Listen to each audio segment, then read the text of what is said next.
and I got a message from Space for Humanity saying something about like Adobe that I messed up a signature or something. And I was like, well, I'm in a work meeting now. Can it wait? Like, I can't really leave the meeting right now. They're like, no, no, it's urgent. I'm like, Wow. okay. So I went outside, and in this conference room, like it was all glass door. Like there was a just like it was all just glass. And they were all in the conference room having their meeting. And I just went outside to just take the call. And she, like Michaela from Space for Humanity, she said, "Oh, I'm just gonna take a recording because just in case you have trouble with Adobe again." I'm like, okay, okay, just you can. And then they told me that I was going to space, Wow. and like that was the most intense moment of my life. Like being told that I was going to space, it was such an overwhelming feeling, and I couldn't believe it. Like I kept saying no, no, no. I kept just on repeating no. Grab line. Thank you! Thank you! Okay, now release arms. Space for humanity! Oh! Thank you, Laura!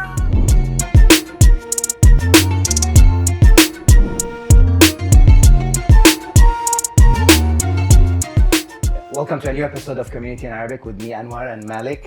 Today I want to introduce a very special guest, Sara Sabry. Sara هي أول رائدة فضاء مصرية وعربية ومن أفريقيا. سارة هي PhD student حاليا بجامعة نورث داكوتا بأبحاث الفضاء، وعم تشتغل على تطوير بدلات فضاء next generation بدعم وتمويل من ناسا. سارة, welcome to the show. Thank you so much. I appreciate it. Nice to meet you both. Thank you. Yeah, nice meeting you as well. We're excited to chat with you. So Sara, you come from a very interesting background. You're like half Egyptian, half Lebanese, and you've lived in multiple countries. You know, خبرينا شوي عن background تبعك, you know, your upbringing and your immigration journey. Yeah, of course. I'm very proud to be Egyptian and Lebanese, of course, and I hold it's a very يعني of course احنا العرب كمان بيبقى عندنا this soft spot to our part of the world عشان we have like this warmth to this culture that is really different than a lot of places in the world. But yeah, it's been a wild ride. I have lived in different countries, but I think a lot of like you guys as well, like a lot of immigrants, this is, you know, what happens. You have to move around to look for the best opportunities to see where in the world you can have the most impact. And I just happened to have like lived in Italy for a little while, in Berlin for some time, and now in the US. Now I'm based in Colorado for the past few months and then for the coming few months, but then I'm going to be moving again. But it's a life of like a lot of movement, but I really like the saying, and no, we're not trees, we're meant to be moving. It's enjoyable, to be honest. I like the fact that I get to experience different cultures with different parts of the world while doing my work, while being able to really work on my career. Nice. سارة, الموفمنت اللي حكيتي عنها والتنقل والإميجريشن, كيف أعطوكي perspective to approach your career and personal growth?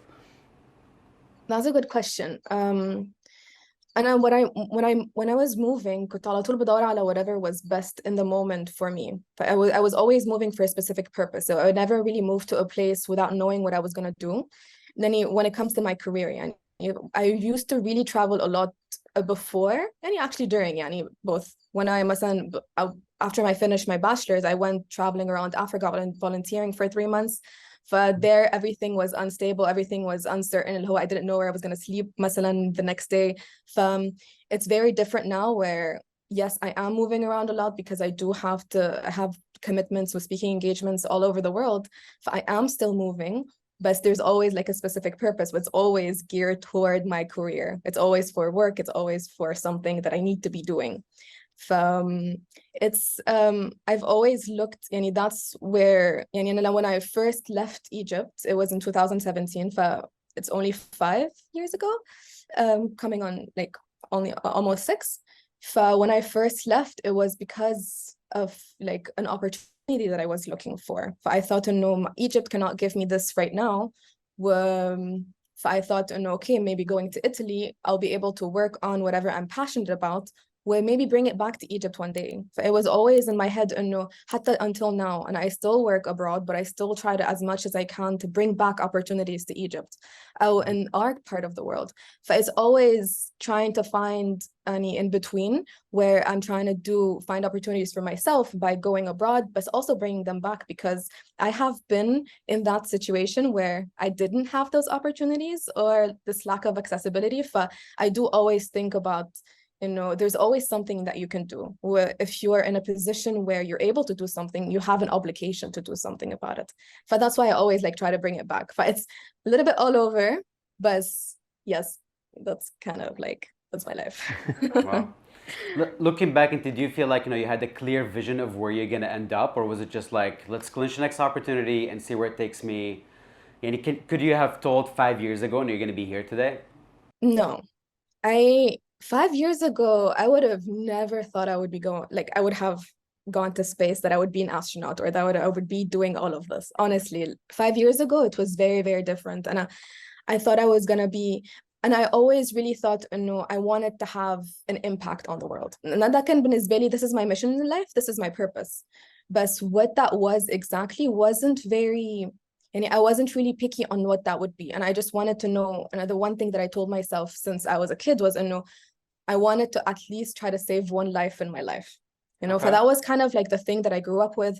That's why I got into biomedical engineering. I thought, like, if I'm not going to be, actually, I was debating between either getting into the medical field or staying in engineering, because then I did my bachelor's in mechanical engineering. Mm-hmm. But I loved engineering. I loved finding solutions, innovating. But I thought, biomedical engineering can be the best of both worlds, where, okay, I can save lives at the same time, where maybe not one life at a time, you can save a lot more lives at the same time.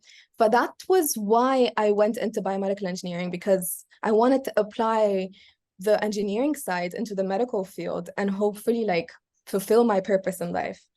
But then the more I got into it, the more I realized, there is so much more in this world coming. Well, the more I learned about the space field, ولاحظت إنه wow, there's so much that we still don't know. We rely on physicists, we rely on the knowledge إنه someone else is doing something somewhere in the world, but probably they know better. But this is what we grow up حتى on our side of the world thinking. إنه بالنسبة لي, being an astronaut or working in the space field was just not something that you grew up like being exposed to at all. It was never حتى something that I could dream of, because you didn't see it. You have no representation of Arabs growing up, and I'm sure you guys, it was the same for you guys. We grew up not having like a single person that looked like us in the field. But it's not something that you see yourself being able to do. بالنسبة لي, when I got into the space field, I thought that there is this, like, that I can use my skills, that it's possible that I could maybe push the field forward. Well, I thought, the more I learned about it, the less I knew, because I realized at the A, there is so much lack of knowledge in the physics side of things, in the astrophysics. But that بالنسبة لي kind of spiked this obsession into treating it as a problem. And this is a big problem that we're having as like for all of us as humanity, because this influences all of our lives. This is the future of humanity, basically. Where our past come in. It's about understanding where we're coming from and also understanding where we're heading. And also finding solution to where we're heading. I took the same mentality from like all of my life to like wanting to have an impact, to push to help humanity as much as I can. Well, I realized the space field could do that. The space field has potentially the biggest impact on humanity, 100%. more than any other field that exists, because it is literally everything, and it touches all of the fields that we have. Well, seeing that my background is in mechanical engineering or biomedical, it fit perfectly into the field. Well, I thought, okay, I could do something about it. So I continued into that, where I really completely isolated for like a year from a lot of things. Where I really put everything that I had into it. Well, you'd be surprised, like when you give something your all, that you're able to achieve a lot in a short amount of time. But I didn't think it would be happening this soon. Okay. Wow. But I'm very grateful and thankful and completely just, of course, honored that I have been able to achieve these. You're clearly driven by a lot of passion. That's really amazing.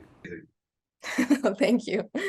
Sara, طبعا بعد ما يصير عندنا passion about a certain topic, there's a lot of training that follows, and I was really impressed صراحة by the bio and the amount of training it needs to go into this to reach space, right? فاحكي لنا أكثر عن I know you did a lot of training and simulation and all these steps leading to the mission. So if you can just walk us وتحكي لنا أكثر عن التدريب والtraining you did لتوصلي للmission. Yeah, of course. احنا usually how it works with we've always been used to the term astronaut being associated with a person who is selected by their government to go to space. They're usually funded by their governments, they're trained by their governments, and then they are selected. They have to wait, of course, they could wait 10 years before being able to, after completing their astronaut training, before being able to actually go to space. Because the opportunities are so little, حتى for governmental astronauts. But now we're living in a new and very, very exciting era where we have commercial astronauts and we have civilian astronauts, where it's a really new thing that I think it's لسه ما فيش a lot of exposure on because it's just very new. And it's finally affecting our side of the world. It's really exciting, and I think it should bring like a lot more hope for kids in our side of the world. But in terms of the training that I did, because in my country we don't have a human spaceflight program, for me it's never a possibility for me to be selected by my country, no matter like my credentials or training that I'd done or my psychological like fitness or whatever. What I did was that قلت خلاص I'm gonna prepare myself just in case for when the opportunity comes. وانا كده I'm working on a lot of other things relating to the research side of things in space, and like a few other things related to entrepreneurship. But كده the time is going. I'm gonna prepare myself along the way because there's no harm in being ready for when the day it comes. I reached out like what I did was like completely independent training. Where I went and did a moon mission simulation in Poland. It's a company called Lunaris Research Station. You spend 2 weeks in complete isolation in a confined and isolated environment. Wow. Where you're simulating being on the moon for 2 weeks with other astronauts. You have a very strict schedule. Like literally how it would be like to be on the moon, but we had no access to daylight, not a single window, everything is artificial light. We had no caffeine because we had experimentation, like we had a research being done on several things, but we didn't want the caffeine to be messing up the data that was being collected, and we were only eating freeze-dried food. But it gets it's and after 2 weeks of eating freeze-dried food, you'd be surprised at how much you miss a cucumber. Anything that has water inside, you put the water in yourself. And you have to because also when you're an astronaut in space, because of the reduced level of gravity, you lose bone muscle mass or muscle atrophy, which you lose the bone mass and muscle mass. I combined the two in my words, but it's the two. And a few other things related to cardiovascular deconditioning because of the fluid shift. And the load, when you're standing up, you have gravity pushing you down. You have an incentive for your blood to be going down. But when you're in reduced gravity, your blood goes up. There's a lot of things that happen for your cardiovascular system. And your bones don't have any incentive to be like producing more mass. You're losing bone mass, and your muscles because you're not using them anymore. And of course, like if you don't go to the gym for a little while and you don't have gravity حتى telling it to move things, when you're carrying this in 0G or in reduced gravity, in 1/6 gravity, it's not as heavy anymore. Your muscles are not even being used that much. You're losing more and more muscle mass. To counteract that, astronauts on the ISS, let's say, need to be working out 6 times a week. I think it's 2 hours per day. We had to simulate the same thing on our mission too. We had 1 hour every single day except on EVA days. So we were working out every single day. We had EVAs, which are extravehicular activities. Those were the most fun. So every other day we were switching like between our astronaut crew. And what we did was basically go on the surface of the moon, like it's not really the moon, but it was the nuclear bunker. It's completely isolated from the world برضو. And you wear a spacesuit, you have your rover, you have like everything that, you know, almost exactly what you would experience on the surface of the moon and in space. You simulate the whole thing. It's really physically demanding. It's psychologically demanding. Also, we do a lot of medical tests, and I was medical officer in my crew. I was responsible for taking care of the health of my crew. We were doing medical checkups in the morning, medical checkups in the evenings, medical checkups in the middle of the day, when we had like those spacewalks. It was a very demanding job, and everything, like we had so many ongoing research projects at the same time. So we were doing research, we were working, we were taking care of each other. We had like habitat, like we had to take care of the habitat. Really and كمان on top of all of this, on top of all of the stress of being like basically with strangers for 2 weeks, completely isolated from the world, you are isolated from the world. You're not in contact with family or friends. You're not in contact with the news or social media or anything that's going on in the world. It really changes things psychologically. Your dreams feel different. There's a lot of really, really interesting things and really interesting data that comes out of these simulations. And now like our whole analog astronaut community. So this, when you've done such a mission, you're called an analog astronaut. So there's a huge analog astronaut community now that is being developed just to get like very accurate data from these, because this is really, really, really valuable data. It's almost as valuable as sending people to space, because when you're in space, when you're under any restrictions by NASA or ESA, getting those psychological data, the psychology part of it is really difficult, because it's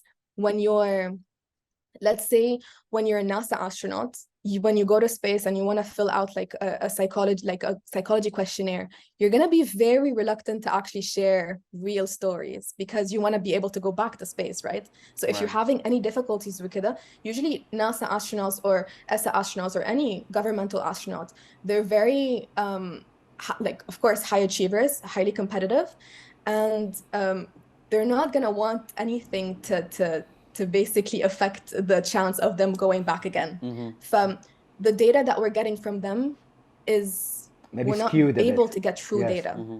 The closest thing that we could do to get this data to be able to sustain long duration space missions in the future is to do these analog missions on Earth. So I cannot emphasize the importance of doing these. So this is one of the types of trainings that I've done. So this was really, really useful. It has taught me so much about, my strengths as well as my weaknesses. And the strengths that I've discovered during this mission was, one of them was that I found that I was the crew psychologist at the same time, which honestly, before going on this mission, I didn't know I would be that person. But it was really surprising. I was very happy to know that I deal really well with conflict, let's say, where I was able to calm down difficult situations that were happening between some crew members. But this you can use in your real life, But when you know what your strengths are or what your weaknesses are, you can use them in the real world. You're able to utilize what you know about yourself and become more self-aware. Same thing with the weaknesses that you have. You know that I'm feeling this imposter syndrome now, like at this stage of this mission. But if you talk about it with the rest of the crew, you're going to find out that everyone is feeling the same way. You need to combat this imposter syndrome, which I suffer from all the time. It's constant for me. It's just something that I have to live with. We just have to, shut down and not let it affect my work, because it's constantly there. I cannot emphasize enough about like how that's really, really, it's always there. There's a lot that you learn from missions like this.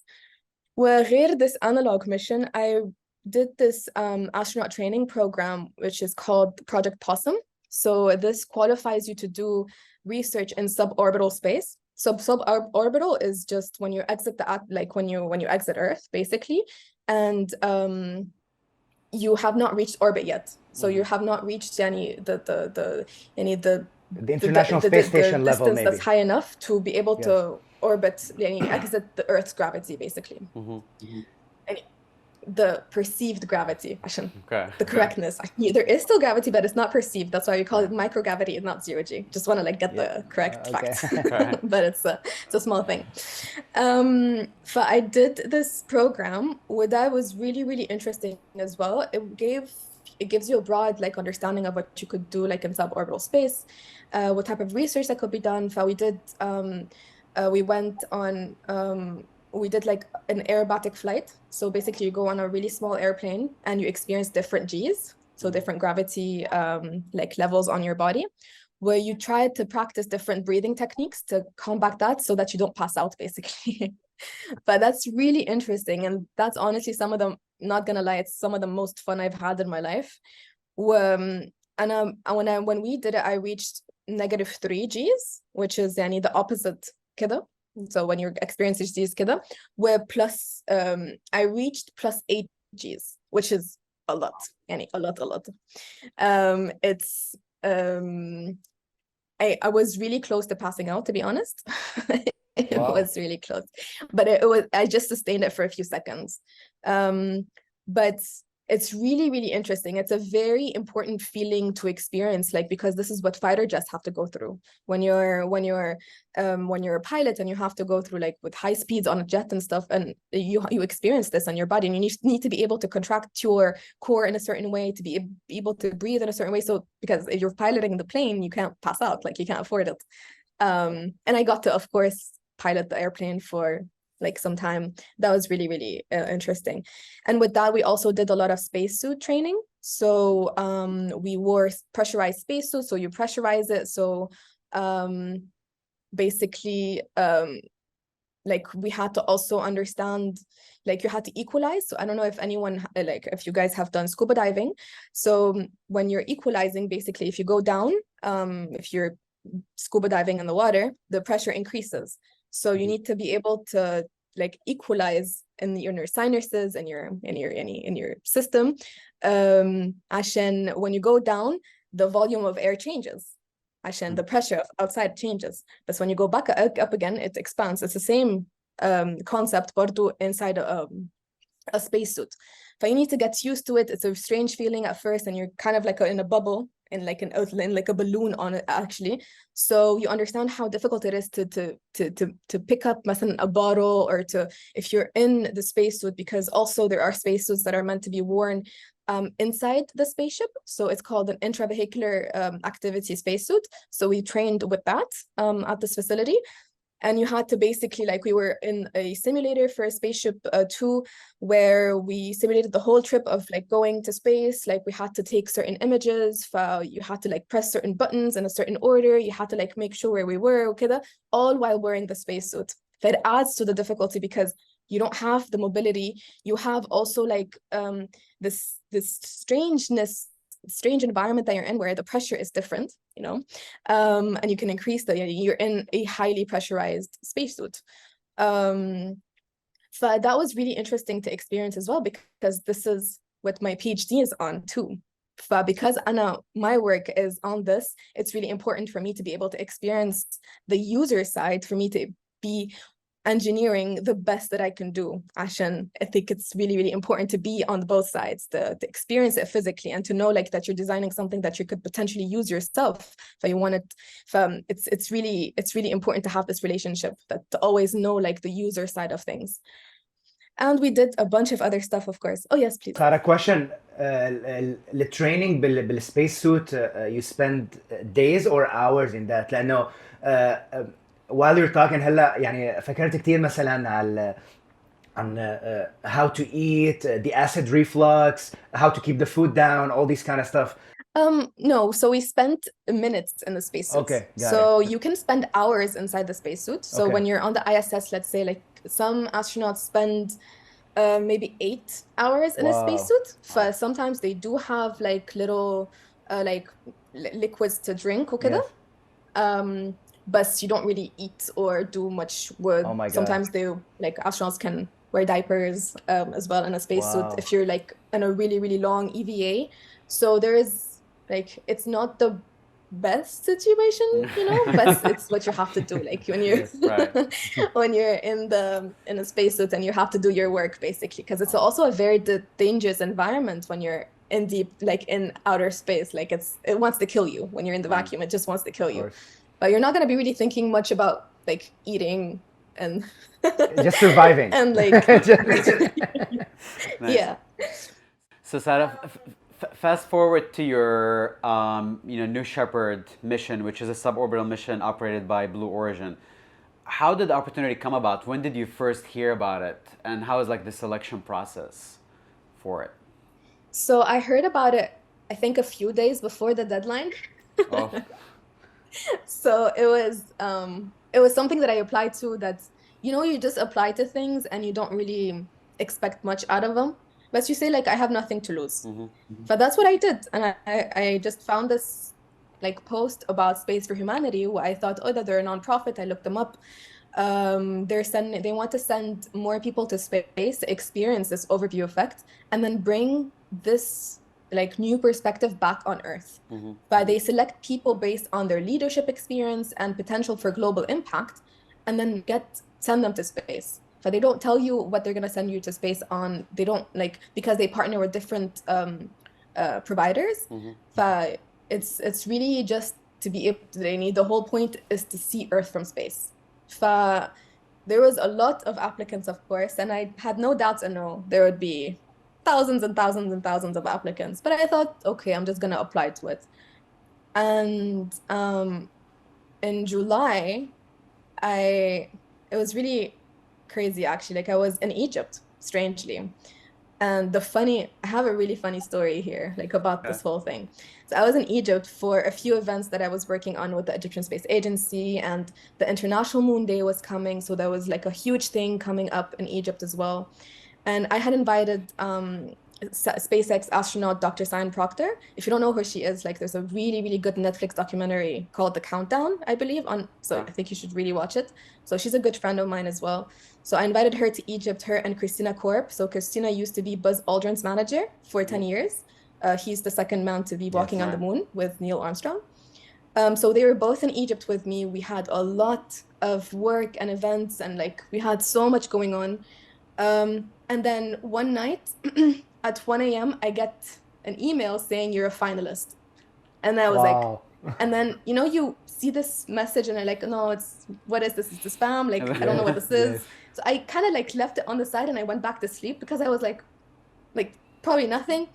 And then I woke up and like I kept dreaming about it the whole night. And then I woke up in the morning, I was like, no, this is actually an email that I got. I wasn't dreaming. So of course I replied, and I had to like it was all very confidential. So I didn't tell anyone what was going on. I didn't even tell Sian or Christina what was going on.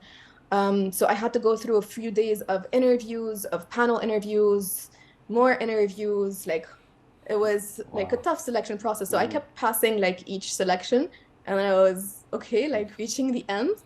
And then they told me, oh, we're gonna tell you we're gonna announce the answers like in a few days. So I was like, okay, so I have a few days now to relax and spend time with Sian and Christina, get our work done, and then I'm not gonna really think about it for now.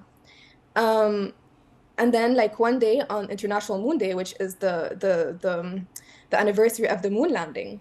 So that was really, really like relevant. And Sian and Christina we had spent the day for this event. And then we had an evening. In the evening, we had this work meeting with another company, with Cube Consultants, actually. It's an architecture firm here in Egypt. And I got a message from Space for Humanity saying something about like Adobe, that I messed up a signature or something. And I was like, well, I'm in a work meeting now. Can it wait? Like, I can't really leave the meeting right now. They were like, no, it's urgent. I was like, okay. So I went outside, and in this conference room, like it was all glass door. Like it was all just glass. And they were all in the conference room having their meeting. And I just went outside to take the call. And she, Michaela from Space for Humanity, she said, oh, I'm just gonna take a recording because just in case you have trouble with Adobe again. I'm like, okay, okay, just you can. And then they told me that I was going to space. Wow. And like that was the most intense moment of my life. Like being told that I was going to space, it was such an overwhelming feeling, and I couldn't believe it. Like I kept saying no, no, no. I kept just on repeating no. And then like everyone could see me from the glass Oh window. my So God. I went back in, and the strangest thing happened. Cyan saw me, and she asked me if I was going to space. Like she didn't know about anything beforehand. She had no idea. It's just from my reaction, because she had gone to space. She had gotten this call a year before. And I Wow. said yes, that I was going to space. And like it was just a lot of celebration, a lot of like Wow. overwhelming feelings. And it's so strange because just a year before, Cyan got her news that she was going to space. And I watched her like in her documentary, and I like teared up seeing her get her news. And a year later, she was with me in person in Egypt Wow. with Christina, and she cried when I got my news. Wow. Like it's so weird how the universe works. Like what are the odds Huh? of both of them being with me in Egypt in person? And well, I got this news that day on the day of the anniversary of Apollo landing. So it's just It's a meant to bunch of be. Incredible. crazy events It's that meant make to you be. think, okay, the universe is working with me here. Like the universe wants me to do this. I feel like I am on the right path here. And I feel like the universe is pushing me to do this. And it sounds cheesy, I know, but it does feel like I do have this connection with the universe that is just insane. Wow, this is So this is amazing. how it happened. Wow. صراحة يعني the whole story it feels like something surreal. You know, it's really amazing. And you know what وصلتي to the day of the mission. Tell us about the feeling that day. So the day of, so when I got my news, I only had 2 weeks to prepare. So it was really fast. That's it, 2 weeks. Wow. Yes, it was crazy intense. My whole life flipped upside down in 2 weeks. Like everything changed. It was very overwhelming at the beginning because, of course, you have to do like so much in such a short amount of time, and everyone wants to hear about it, you know. Like it was a big deal in Egypt, of course, because I was the first to have done something Right. like this big, and it was so far away, you know. It's not something that we're used to hear about in Egypt at all. So it was I felt so honored to be doing this, but at the same time I had to prepare myself psychologically to the fact that I was about to be sitting on a rocket, you know. Like it was a lot happening at the same time in such a short amount of time, that when the day actually came, it felt like, wow, it's finally happening, you know? I know it's like 2 weeks of just this craziness, this craziness. And then, you know, you get to the astronaut village, where it's Blue Origin's facility. So they have a whole astronaut village and the astronaut training center there. So we trained very intensely for 3 days before the mission. And you met the whole crew, so there was a lot of crew bonding, you know, with the other astronauts, and it was just incredible. Everyone at Blue Origin has been they're just family to me now. Like it's really, there's such an incredible Wow. team. And so when the day came, it's really it's beautiful how like it was structured, to be honest. So they brought in all of our family members really early in the morning. I think it was like 5 a.m. So we had said our goodbyes with our families. Like everyone gave us like last items to take with us to space and stuff like this. And you know, we said the goodbyes. It was such a good environment, like good and positive environment before doing something that was going to be very, very intense. And we left everyone. We wrote in our Rivians. We went to the astronaut training center. We had like our final briefing, final review. We tried to keep it light. So we really bonded as a crew as well. We like played ping pong with this like little tiny tiny little racket and a tiny little ball, and just playing ping pong on a big conference table. It's just, you know, trying to really bond with the crew, because we're about to experience something that very few people in the history of humanity have experienced, and you're going to be experiencing with these people for the first time, and no one is ever going to experience it for the first time like with these people ever again, you know. So it's something that it's a very like emotional, you know, moments that you have with this crew.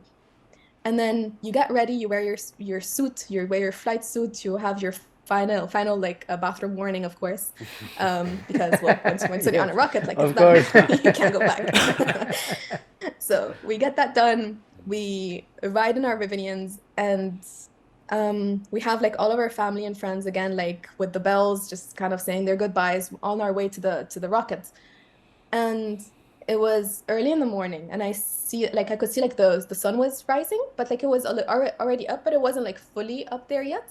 And there was this moment, and this was the first time that I see the rocket on the launch pad. You know, this is the rocket, like it's already alive, you know, it's already there. Um, and the windows were down, like it was like there's a lot of really, really nice wind. It was a nice morning, it wasn't too warm. And I remember looking at this rocket for the first time and everything stopped.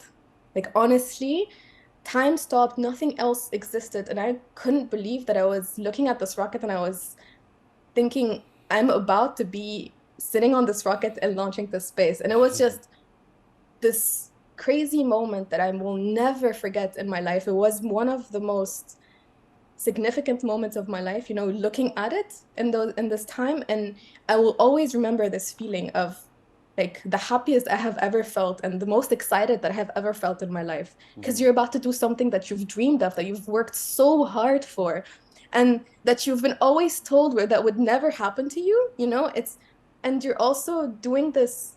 And I think as a woman also, and as like an Arab and someone from our part of the world, you're not doing it for yourself. Like it's not you only. Like Right. it's really not about you anymore. You know, it becomes about something that's so much bigger. You're presenting something else. And for me, that was such a proud moment that just like I will never, ever, ever forget. And that was one of the most significant moments that made me realize that that was actually happening. And of course, we walk up to the launch pad, we sit in the rocket. You have like you're literally sitting on a live rocket, you know, you're there, and you have like some time that Wow. passes. And in the training, you know all of the sounds, you know the sound that you're gonna hear from the engine, you know everything by heart, you know, it becomes muscle memory, you know, you close your harness in the order that you're taught, like everything is just muscle memory. Then they close the hatch, like they close the capsule door on you. um then you know the ignition, the rocket ignites, you know, and you're told that before during the training, but it's crazy when you experience it yourself, like how strong it is. And also the fact that like if you're not told this before, you would probably be freaking out in this moment, but there's a reflection of the fire like on the windows, so it feels like the Oh, capsule is lighting up on Oh. fire, but it's just a reflection. oh my God. But in that moment, you're seeing that. If you're not aware of that Yes. beforehand, you'd probably freak out. 100%. Wow. But like we trained, you know, we knew that that was gonna happen. So it was just pure excitement, and I didn't feel alone. And we're with the crew as well. I think it mattered so much that we were in constant communication, asking about each other, like talking, making jokes, and even trying to make it a little bit light. But at the same time, you're in your head, you're doing this, and it's like both a very personal moment but also a moment with your crew, like you have both of these things happening at the same time. And then of course you launch into space and the colors change, like you're going higher than you've ever been in your life and higher than most of humanity has ever been. And like you're looking out this window and the colors change, you know, we launched during the day, so it was light blue at the beginning, and it goes from light blue to darker blue to purple and then black. And there's nothing else telling you that you're in space but this visual cue. And you become confused because I think in your head, or in my head, I thought that once we exit Earth, I would probably feel it somehow. Like you would probably feel it, you know, like something in your body or something, like you feel exiting something, but you don't. So the only thing telling you that you're in space is this visual cue. So your brain is just very confused, like, what? I'm already in space, like we're there. It was so fast, you know, like you get there really, really fast, and you're this feeling, this thought just stayed with me for a very long time, that space is just right there. Like it's not really something separate from Earth. We're just leaving Earth for like, and it's just right there. And of course you have separation. So the booster separates from the capsule, you feel that, you have, and then you're floating in space, and it's the one of the most beautiful feelings ever. Like Wow. it feels very liberating, but the best feeling ever is looking at Earth. Yes. Like looking out this window, I will never forget. I think this image is just etched in my brain, like it's never ever gonna go away. And how bright Earth is and how dark the universe is. And then you see this thin blue line that everyone talks about, but it's really thin and it's really blue and it's lighting up, you know? And it's, you're just looking at it and nothing else matters. It's just you're looking at Earth and you're thinking, you're not really thinking, it's just you're looking at it. And I think for the first time in my life, I felt like it felt like home. I felt like I was meant to do this. And when we went back down, it was also a very exciting journey coming down with the high Gs. Like we experienced 5 Gs, and then we landed. Of course, very exciting when the parachutes came out. That okay, we were safe now. Nothing's gonna happen. But it really stays with you. It really, really stays with you, and it is the most beautiful thing that you could ever experience. And the first thing that I said when I came back down was that it's right there and that everyone needs to experience this. And it just felt I had to go. Like I was feeling a lot of guilt for like some time after because I felt like everyone should be able to experience this. And it felt very unfair to me that only 630 people has been able to see this. And the fact that I was one of them felt very, I had trouble accepting it, to be honest. And it just made me even more passionate and made me even more driven to be able to bring this opportunity for everyone because it belongs to everyone. It doesn't belong to just a select few. Right. It shouldn't be this exclusive club that only a few people get to experience. It belongs to literally everyone. And everyone needs to be able to see this because it's so beautiful and it changes everything. It really changes everything. Wow, that sounds really incredible, and it's really incredible that it feels like you like lived it second by second, and it's like really you were like aware of every little second of it, and that's like really, it's quite an experience that'll stay with you. So Sara, when you talk about the experience and how it stays with you and how you feel like this should be more accessible to everyone, so let's talk about your Deep Space Initiative. How did that come about, and what is Deep Space Initiative, and what do you hope to achieve through it? Yes, of course. So Deep Space Initiative, we're a nonprofit company, and what we're trying to do is bring more opportunities and bring more accessibility to the space field through research and education. And we also have a legal department where we're trying to educate Congress about why we need to be changing things a little bit when it comes to the laws that make it so inaccessible for people like us. So because when I started my journey in the space field, I found how inaccessible it was. I couldn't do certain types of research because just of my passport, So for me, I thought, well, a lot of people are experiencing this, so we need to be doing something about it. So this is what Deep Space Initiative is doing. So it's bringing more opportunity. And this year we had 3 teams present at the International Astronautical Congress. So they presented their work. They had their work published. Now we're running a longer program called Andromeda.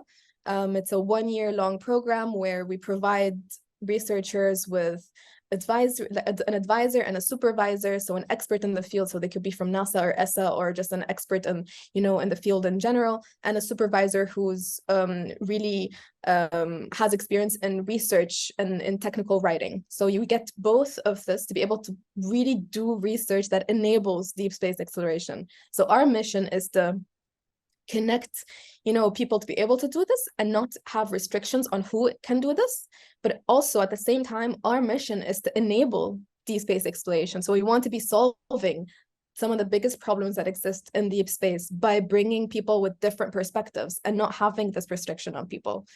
So this is what we do at Deep Space Initiative. So I just want to circle back to a really important point you mentioned وحكيت فيه عن الامبوستر syndrome. And يعني شخص look at your resume and about at your achievements so far at a very young age and see that this person would never feel imposter syndrome, but everybody feel it at some point of their career. What advice do you have to especially young Arab American and immigrants in particular that they're going through all that challenges during their journey, and your push through education and research to explore more into scientific fields and more into space science? I have a lot of advice to give here. And already being an immigrant, that's shows courage and shows like that you've already taken a big step. So the fact that you are here, the fact that you have made this decision, made this choice to be looking for something bigger, is already something that you should congratulate yourself on, that you should be proud of, because you've already taken a very big step. So this is something that you should stop and celebrate also. So I think celebrating the small moments is really, really important. And I feel like I suffer from that. I don't do that myself, but I feel like I should be listening to my own advice, but also celebrating the small things. And then another big thing is that you can use life's challenges to push you. And as an immigrant, I feel like we all face certain challenges as Arabs as well, like from being perceived a certain way, from having, people saying like, oh, they're surprised that we're nice or something, like there's a lot of things that you're being told all the time. You have this image that you feel like that you need to be breaking. I feel like I like we do suffer that, and as immigrants, like we're gonna be honest about it, like it's not always easy, but I feel like you can use that to push you forward. So for me, whenever I went through a hard time in my life, I used it to push me forward. I would kind of like take it in and just keep it.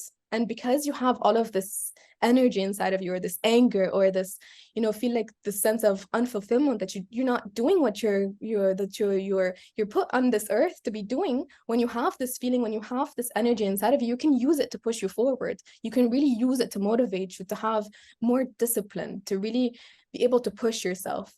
But at the same time, like there's a lot of things that we suffer in our heads, like thinking that we're always not enough, but we're never gonna be enough. You're always gonna be improving. And I think that's something that we need to accept. And it's never like we should never try to be better than someone else. You should just be better than you were yesterday. So I think that's when we separate the two, when we don't look at someone else's journey and be like, oh, like they're doing so much more than I am. No, but people are going through different journeys. You don't know how difficult it was for them. You don't know what they've had to go through. And no one's life is perfect. No one, even if they do reach success, or if they do, achieve everything that they've wanted, it's not like nothing is perfect. We should always keep that in mind, that you never reach this perfection in your mind. We're like, okay, now my life is perfect. You're never gonna get there. I think we should also think we should always do everything with this understanding that you're always a work in progress, and you're always gonna be looking to do more. And that's life. It's just about the journey. It's just about doing more and trying to be as good as you can to other people at the same time. And I think like it's cheesy, but I think it's really important to touch on this, because you're never going to get to wherever you want to be without people around you. And I think that's really important. You shouldn't never harm someone else to get what you want, let's say. Like it's really something that I think, like if you're in a competitive environment, especially, like try to help them, try to help anyone who's around you, because that really, really matters. And that really is the way that things should go. We're never going to achieve success without, working together. And we should always also remove the idea that it's, that if you take this one piece, there's going to be less, number of like pieces to take afterwards. It's not that, there's going to be more pieces to give, and then more, and then more, and then more. The fact that the space field has a lot more companies working on designing rockets and spaceships, that's so much better. It's so healthy to have more and more companies doing that, because it's benefiting the largest amount of people in the end.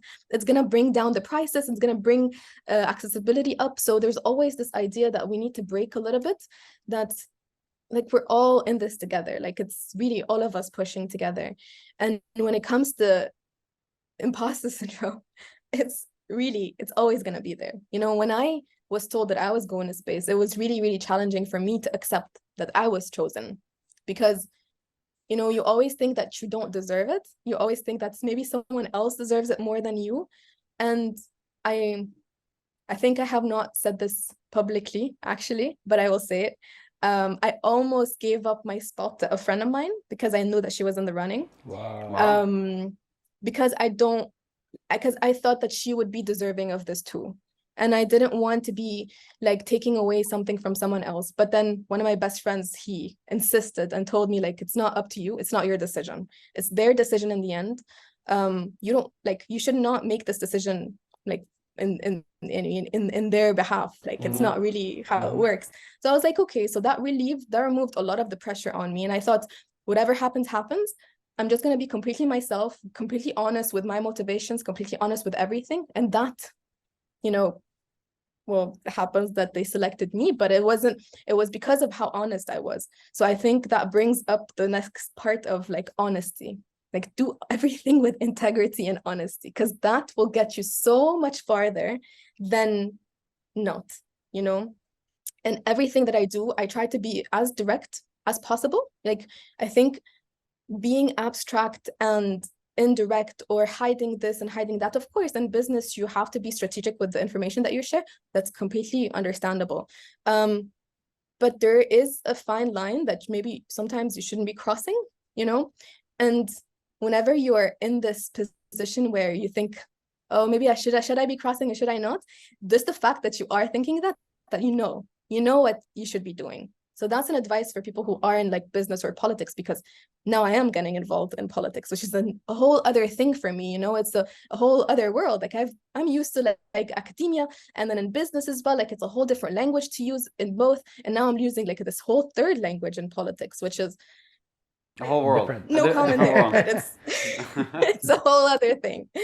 But I have committed to doing everything with integrity and honesty, and I think that's what I live by, and I think that's the advice that I can give to anyone, because if we live in a society and believe that the fact that your neighbor, the person with you, is doing the same thing, we are going to get farther together. And that's the only way that we should be striving. You know, we should be like looking to do in our life, right? This is why you do things. Like it's the whole purpose of everything. Right. So Sara, you talk about, you know, empowering yourself through empowering people around you and like working with honesty and integrity. And, you know, I want to touch on like one quick point about empowering other young Arab women to break through barriers and just get places that are not dreamt of before. Do you feel like we're making progress towards breaking these barriers? I'm an optimist in that.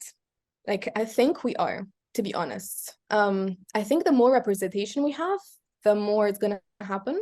And I will be honest here about a few things as well, because I think it's important to talk about these things. So a few things. I will share a story of, in my own journey, what I have experienced, like the positives and the negatives here. So the negatives being like when I got into engineering and wanted to do mechatronics, some people told me not to do it because it would be too difficult for someone like me. And then when I wanted to do biomedical engineering, they were like, but why are you doing it? You're never going to get any opportunities in your country, you know? And then when I wanted to do like get into the space field, I was told it would be a waste of time, you know? So I was always told these negative things where no one really believed that anything that I was doing was possible. And I was always told like, why can't you be normal? You know, and I'm sure like we've heard it a lot, like in our community as well, like it's always like, why can't you be normal, you know? But my advice like to that would be, don't listen to these things. If you believe that something is possible, if you believe in yourself, that's like all that matters. It all starts with you believing in yourself. And the more women are breaking those barriers, the more Arabs are having representation in the field, the more this is going to happen. You know, if you are always told that, you know, but you see someone, you know, like if like a kid is watching, you know, you guys also do amazing work and really talk to people and really do really great things and achieve success, and like this person in this field doing this, and this person like went to my same school and is doing this, you know, you think it's possible, then you see yourself there. And I think that breaks barriers, you know, just one person doing one thing, like you have no idea how many people you're influencing in the end. And that to me is like the greatest gift that I have been able to, like that I was giving in my life, to be able to like maybe bring more like the sense of possibility to people in our side of the world, to Lebanese people, to Egyptians, to Africans, to Arabs, you know, just the sense that it is possible. Like she did it, like, I mean, I can too, you know? So that for me is really, really important. So I think we are moving towards like a better, you know, more equitable future, but we're a long way to go, of course. Right. Like it's not, we still, to this day face a lot of like comments and stuff. And a lot of people in Egypt still did not believe that I went to space, you know? And this is also something that I like, it's a sensitive topic, but I think it's really important to talk about. And it's okay, because whenever you're trying to do something significant, you're always going to have resistance. If you don't have resistance, then you're not doing something big enough, to be honest. Like you're not, I mean, it's just life. So a lot of people in Egypt resisted the idea that I actually went to space, you know? So not all of the reaction was positive. A lot of it was positive, but there was a lot of negativity too. There was a lot of disbelief in the possibility that an Egyptian did something like this. And like, not only was she Egyptian, but she's a woman, you know, that the first person in a country to have done something is a woman.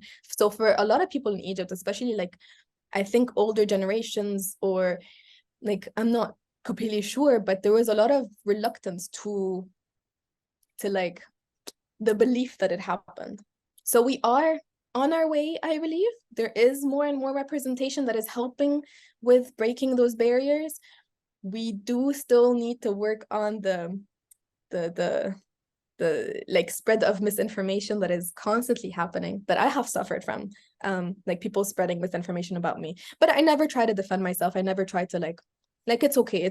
It gives me more power, because it gives me like, it makes me believe that I actually am trying to change something. Because if it wasn't like a debate, if there wasn't like both sides, that you're not really doing something like of significance.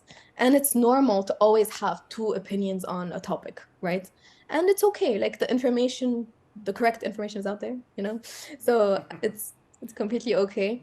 So we do have a long way to go. And I think like in our world where it's so easy to spread misinformation, I think that is the number one cause that is like, could be very harmful in the future. Oh, it's harmful now, I mean, but it could be more and more harmful. And I think we should probably start finding solutions for it, like somehow, because it influences a lot of things, not just, you know, the space field, not just the tech field, not just our part of the world, but it's really a very big problem that we are facing as like humans. صراحة يعني شيء محزن إنه في عالم يعني they don't understand that science and science discoveries are objective truth, whether you believe in it or not. So يعني هي الفكرة طبعا بوجود السوشيال ميديا العالم ما كتير عم تتقبل إنه في اكتشافات علمية هي حقيقة يعني فللأسف بتخيل with your efforts and a lot of efforts in enhancing education and having people to be more educated about these topics, will their grasp of these discoveries would be more effective. Sara, what's next for Sara Sabry? A lot of things. So I'm currently working on a lot of things at the same time, but it's really, really exciting. With Deep Space Initiative, we're developing our education department, so we're gonna be making big announcements very soon for that. And also within our legal department and like our research Andromeda, we just closed applications, so it's not open anymore. But we will be, you know, opening the next round of applications in April. And apart from Deep Space Initiative, I'm continuing my astronaut training, just to hopefully get to orbit and eventually the moon and Mars. So that's my like personal goal, to continue doing that, to live and work on the moon and Mars. And for that, I also work with a company called Spaceflight Institute. So what we're trying to do is bring more astronaut training opportunities. And we're working with the FAA to get accredited. And like, we want to bring this more to the commercial side, because we're going to reach a point where there's going to be more opportunities for commercial astronauts, but we're going to need to train them before they go. So this company and this, like, we have an astronaut professional certificate, where once you get it, you are done, you're set, you qualify to go to space. So that's one of the projects that I'm currently like working with. And then like I used to work with the Egyptian Space Agency on a few things, so there might be some continuation there. And then I'm also founding another company since coming back from space. So I will also be making announcements there. So like there's a lot of work that's being done for the past like quite some time Amazing. that is going to be announced early next year. So there's going to be a lot of things that I'm going to be announcing, like related to my second company, and then a third project that I'm working on also with. So I met with the Minister of Economic Development and Planning in Egypt, and we're hoping to bring more space to Egypt, you know, more like of the space field to Egypt. So related to like education and a few other things that I'm really, really, really excited about as well, because we need to be doing that. We need to have Egypt and our part of the world be part of the map, you know, of like in space. We don't want to have people on the moon only look a certain way, you know, be only from a certain one side of the world, because it's not an accurate representation of humanity. We need, you know, space to be an actual representation of the demographics of Earth. And we need for that, so that's why we need more people from, you know, Africa, from the Middle East to be partaking in these missions and in these endeavors, basically. Yes. So that's my other thing. So basically, there's a lot of things that I can't really announce yet, because they In will the be works, announced very yes. soon. But you can like follow me on Instagram and LinkedIn, like where I'll be making those announcements. Great. We'll be looking forward to it. So a quick fire round, Sara. Okay, just a few quick questions, and give me your short answers to them. Is what motivates you? What keeps you going? Motivates me and keeps me going. It's the feeling of necessity. It's an obligation. I feel a great sense of obligation to be doing this, and everything that I've done it because it was necessary, and I loved doing it. So I would say necessity. Okay. And a lot of people will be looking at you and your story for inspiration. Who do you look up for as your inspiration? That's a good question, and I have been asked that. The thing is, I feel like sometimes, I mean, I'm a very visual person, so I think I'm very inspired by the idea of something happening.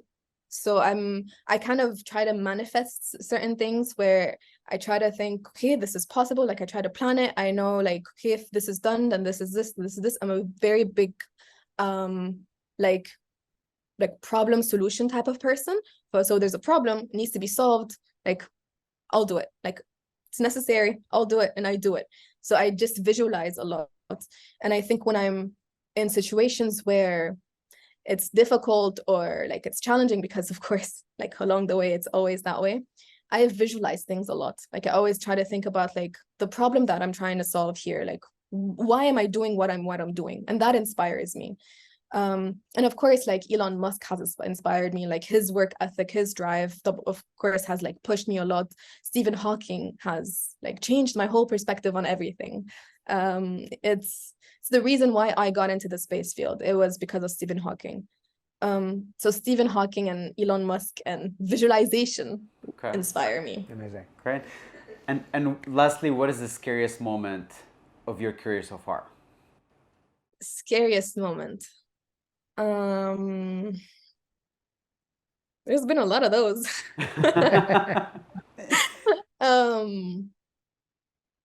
It wasn't, believe it or not, it was not when I was launching to space. Okay. That was not the scariest moment, because people thought I get asked a lot if I was scared, but I wasn't scared at all. I felt very comfortable. I felt very excited.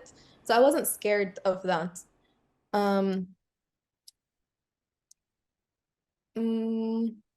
I think when I came back from space, everything felt very different.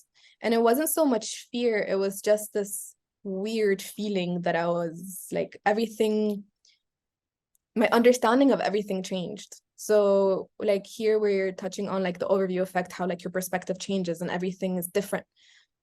And that to me, I guess, is the closest thing to fear, like in my career, where everything didn't make the same sense anymore.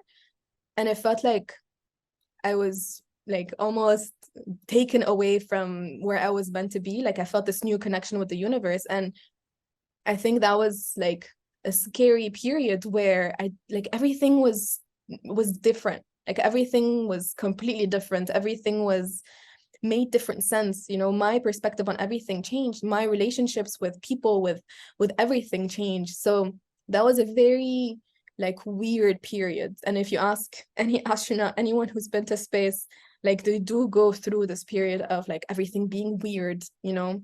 And that to me was like a big like moment in my life where it was very weird and very significant also, that has like was a big transition to my new reality, you know.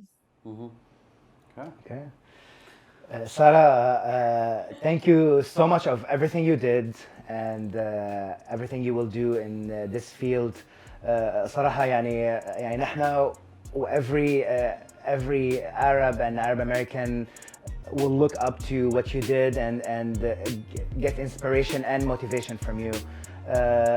ونحن أكيد we will definitely try to help in spreading awareness, spreading application for Arab Americans in the US if you need that cohort, and we would try to support in any way or shape we can.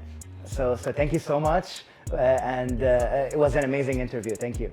Thank you, Sara. Thank you so much. That means a lot to me. Thank you so much. It was a pleasure.